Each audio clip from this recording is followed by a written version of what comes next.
How's it going? I hope you guys have been enjoying Modern Warfare 2 so far. We got Warzone 2 coming out tomorrow, and I wanted to go over the best settings to give you the best performance and FPS without your game looking just terrible. So let's go ahead and get into it. There are a few different settings, and it may change with Warzone 2 coming out tomorrow, but this is a good base to get you the best FPS performance, even if you're on a lower end computer. So let's get into it. First, we're going to start off with the display settings, and these are going to vary depending on your computer and or what graphics card, all of that stuff that you may have.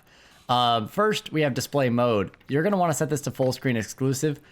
It makes it so you can't tab out as easier, but with the drivers that they're using right now, it's pretty smooth.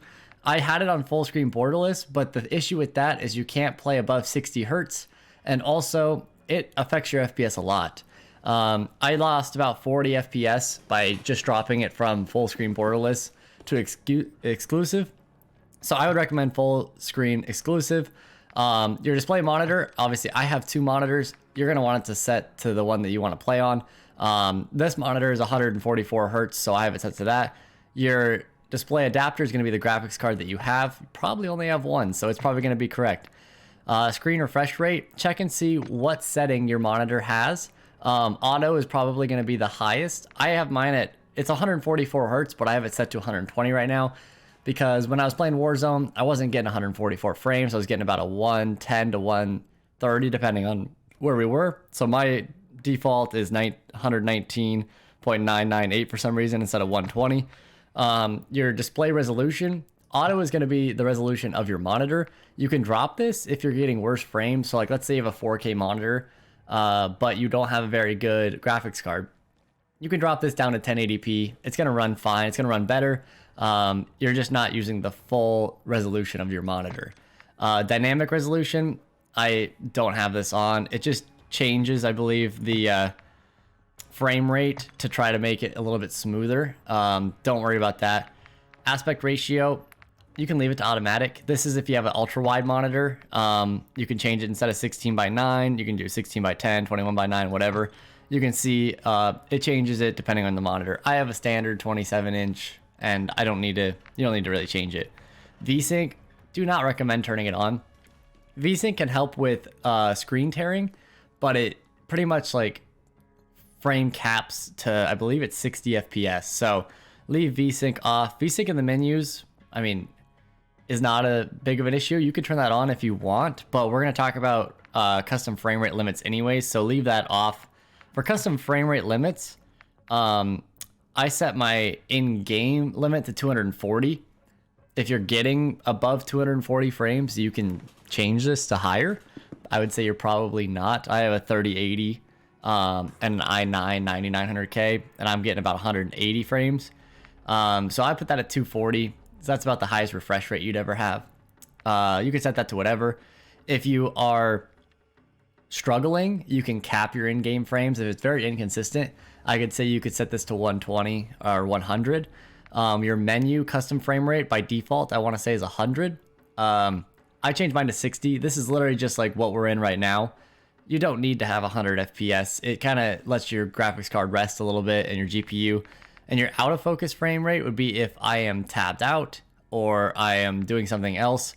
It drops it down to 30. This will help you save a lot of FPS, especially if you're streaming or doing something else and you're tabbed out of the game a lot. It'll drop your in-game FPS down to 30. Would recommend either 30, 60, and then this one either 100 or 60. But your main one is going to be your gameplay. So that's up to you on how high. I just set mine to 240. And you can do unlimited if you want. It just might add a little bit more stress on your computer. Shaders, restart optimization. Shaders is the worst. You can restart it if you're having issues. If you're having screen tearing, you're having rendering issues, you can restart your optimization. And then if you click this button, it literally just takes you to a link on how shaders work. So if you want to click on it, feel free. Display gamma gives you two. You got sRGB and then BT 1886.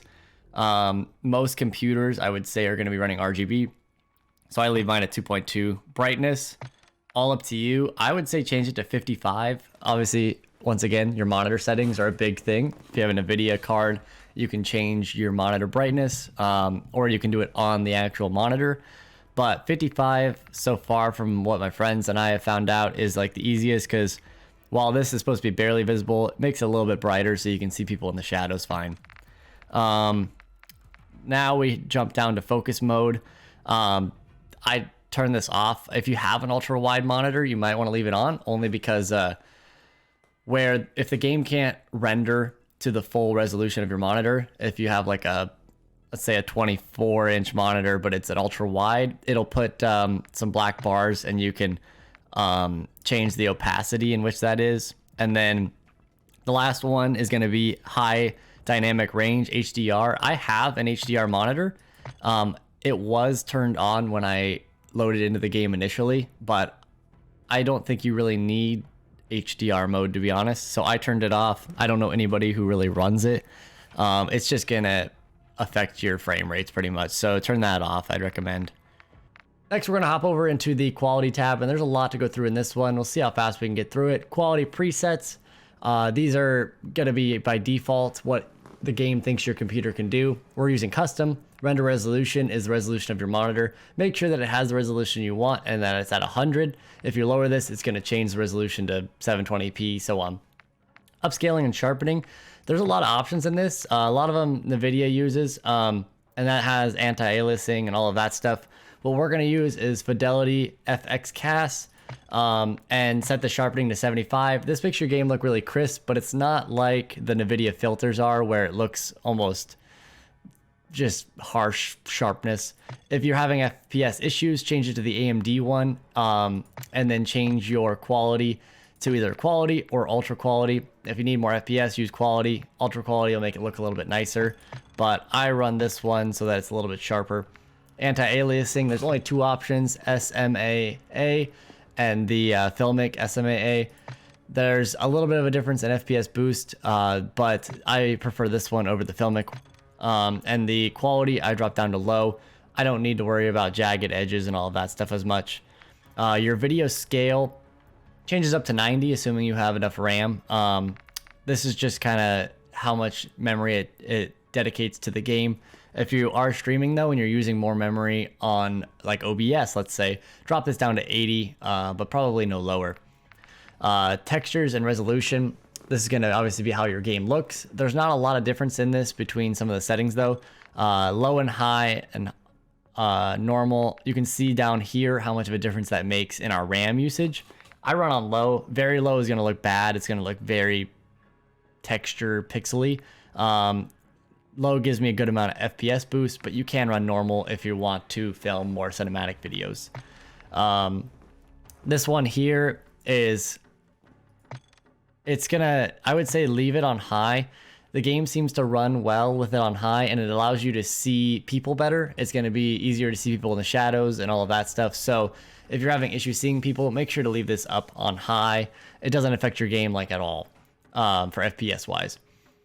Nearby level of detail, I leave this on low. I don't really need to have the room that I'm in looking super good. Distance level, this will vary on Warzone. In Modern Warfare, anything that we're rendering in the distance is probably not important because the map is so short. You might want to turn this on high for Warzone if your PC can handle it. If you are having a little bit of FPS issues, leave this on low. Same with the draw distance. I'll probably turn this on long when we jump into Warzone tomorrow. But for now, for Modern Warfare at least, you can leave it on short. Particle quality, leave this on high.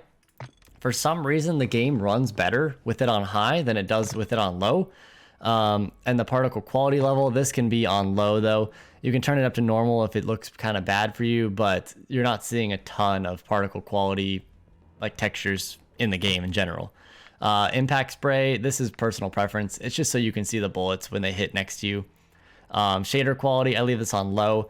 I don't see a lot of change in how the game looks. It just changes colors and a little bit of smoothing in the quality, but you have to reboot the game and reload shaders every time you change this. Tessellation is the depth of field in like the stones on the ground and different stuff like that. I turn this off. I don't need to see like weird stone textures. It's just meant to add some depth to the game. And terrain memory, leave this on max. It actually allows the game to run a little bit better than it would be if it was on minimum. It's how much memory it dedicates to the texture pretty much. On-demand streaming, turn this off. It's in like the last 3-4 Call of Duties. I don't know why they have it. It allows you to download high quality textures while you're playing, though, is the issue. So it ends up using your internet data. So if you're trying to stream or have low latency, it's going to end up using a little bit of that up. So streaming quality, don't really know what this does since I turn it off. So I leave it on low. Volumetric quality, this is going to be your fog, your light, your shadow, like the sun rays and all that stuff. You can turn this on medium if it looks bad to you, but I run it on low because I don't really see too much of a difference in that quality. Deferred physics and water caustics are going to vary for Warzone. When you're in Modern Warfare 2 maps, there is water obviously, but I don't need to see that it has waves and that it's reflecting and looking at me. So I turn these off. They're a big FPS hit, so I would recommend keeping them off. Shadow map resolution, you can run this on low. Do not probably run it on very low. You'll see some bad setting or bad pixelation and stuff. I run it on normal though. I want my shadows to look kind of okay. Space screen shadows off, spot shadow quality and spot caches, I leave these on low. These are gonna have effect on your VRAM and your GPU, so keep these down. Particle lighting, this one you can leave on high if you want as well. I leave it on normal. It's just gonna, you know, make the texture look a little bit better. Ambient occlusion is softening the shadows so you have more depth of field. Like one shadow can be darker than the other and they'll blend together. Turn this off unless you're wanting to use like cinematics. Screen space reflections, turn this off. I don't really need to see in-game reflections on different angles of surfaces. Static reflection quality, I leave this on high. It does have a lot of VRAM effect though, so if you are having FPS issues, drop this down to low. Weather grid volumes, I leave this off, but with Warzone, or the DMZ, if there is weather incorporated into it, you might want to turn this on then so that you have a better dynamic range and interaction with weather. Now we're down to post-processing. If you have an NVIDIA graphics card, you'll have this. If you have a great graphics card but a kind of lacking CPU, I have an older i9. It's almost 3 years old now, but I have a brand new 3080. Leave this on plus boost. If you have a good CPU but a bad graphics card, put this to on. You can read these settings here. It's pretty much what it says. So on plus boost for me. Depth of field, turn it off. It has an effect on FPS and it's harder to see enemies and stuff. Same with motion blur. If you have both these on, gun and world, and you're trying to turn, it's gonna blur an enemy that's in your field of view. So turn these off. And film grain, I leave this at 0. It just adds a little bit of noise to it, but it starts to look kind of grainy. I mean, that's what it's called. So turn that down. All right, now we hop over to view here, and FOV is always preference to you. I'd max it out if you can. I like 113. I like to have a little bit less, just so my gun is more zoomed in. Your ADS field of view, change it to affected, so that then you have less recoil pretty much when you are aiming down sight. Weapon field of view, this is preference as well. They just added this. I don't think this was in any other game. I ran it on narrow for a while so my gun was smaller so I could see enemies, but it made my aim get thrown off a little bit. So play with that if you want. Third person, that's up to you. I didn't even touch it. It defaults 80. It's going to have a effect on frame rate though if you're playing like Mosh Pit and you have it at 90. And same with vehicle, that's default for me. First person and third person camera movement, turn these to least 50% because you'll have less motion when you're running and it'll make it easier to aim. Third person ADS and game, that's all up to you. And that pretty much wraps up the settings for Modern Warfare 2. I hope you guys have a great time on Warzone 2. I'll be hopping on tonight or tomorrow whenever it comes out. But take care. If you did enjoy this video, hit that like and subscribe down below. I'm going to be making more settings and go-to for weapon classes once Warzone 2 is out. And I appreciate your guys' support. If you have any questions, feel free to leave them down in the comments and I can help you out. And I hope that this allows you to get a little bit better performance and play better on Modern Warfare 2. Take care, and I'll talk to you guys later.